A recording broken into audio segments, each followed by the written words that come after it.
राजा की बेटी जो अपने घर से विदा हुई, गले में मंगलसूत्र, कानों में कांटे, माथे पे टिक्का और गले में रानी हार, बाहों में चूड़ामणि, पाँव में पंजेब,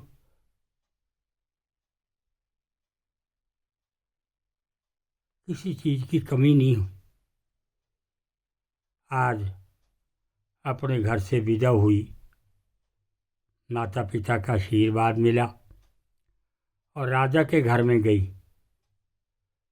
राजा के घर में भी पूरा आशीर्वाद मिला और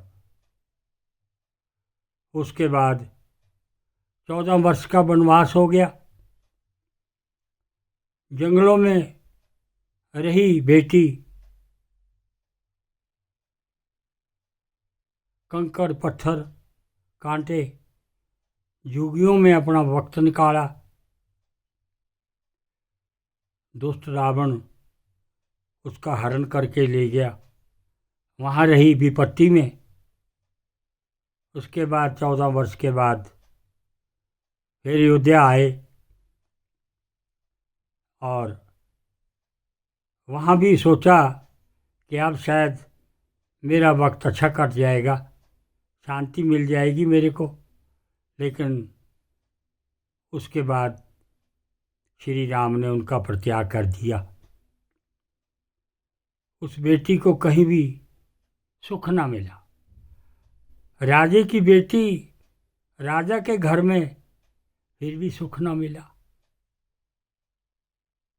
वाल्मीकि की कुटिया में गई, वाल्मीकि ने उनका देखभाल की, लालन पालन किया। वहाँ सीता ने 2 पुत्रों को जन्म दिया, एक का नाम लव, दूसरे का नाम कुश। वाल्मीकि जी ने उनका विद्या, अस्त्र शस्त्र की शिक्षा दी। जो छोटी सी उम्र में ही इतने धनुषधर, इतने बलवान हो गए कि उनको कोई हरा ना पाया।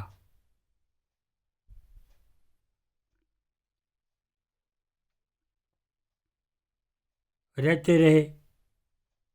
उसके बाद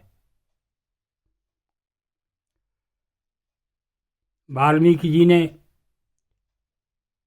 घोड़ा छुड़वाया लव कुश से और उनके बंधन काट दिए हनुमान जी के, और राम, लक्ष्मण, भरत, शत्रुघ्न और उनके सैनिक वापस अयोध्या चले गए। तो अयोध्या में भगवान राम ने अश्वमेध यज्ञ का आयोजन करवाया और वहाँ पे साधु संतों और ऋषि मुनियों को बुलाया और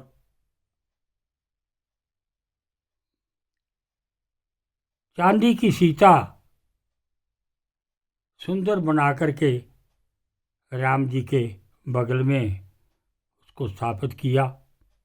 मंत्रों का उच्चारण हुआ, वेद मंत्रों का, और उसके बाद भगवान राम ने साधु संतों को, ऋषि मुनियों को यथा योग्य वस्त्र दिए, धन दिया और सबको विदा किया।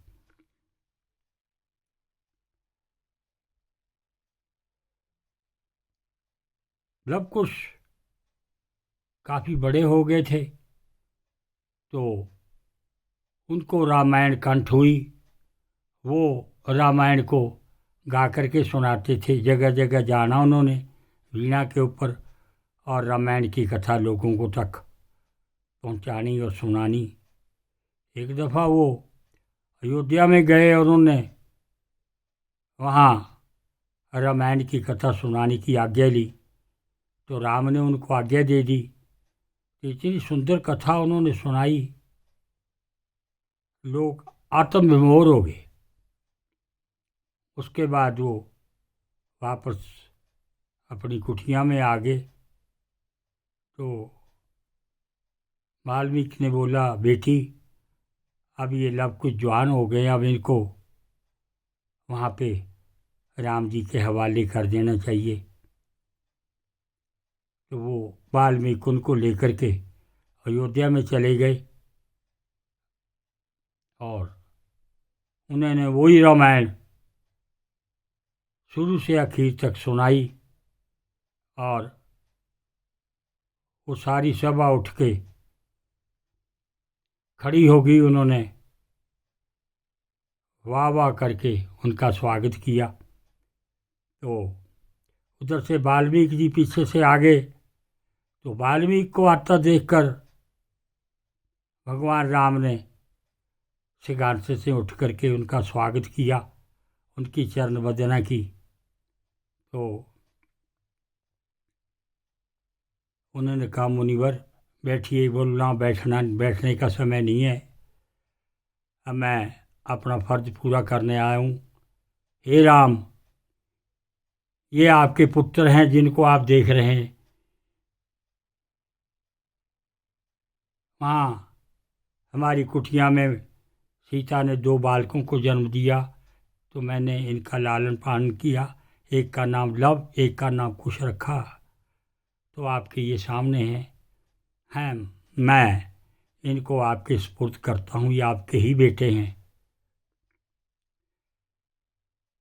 भगवान राम ने आंखों में आंसू भरकर वाल्मीकि जी के चरण स्पर्श किए और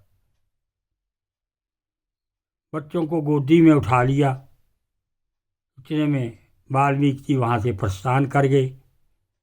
तो माता सीता वहाँ सभा में प्रस्तुत हुई। तो सीता ने राम को नमस्कार किया, चरण वंदना की। माता कौशल्या, सुमित्रा, कैकेयी, उर्मिला, मांडवी, श्रुति, कीर्ति, इनकी सबका उसने स्वागत किया, चरण वंदना की सबको। और सीता ने बोला, हे प्रभु, ये लव कुश आपके बेटे हैं, आपके पुत्र हैं दोनों, और मैं इनको आपके समर्पण करने आ रही हूँ, तो आप इनको ग्रहण कीजिए।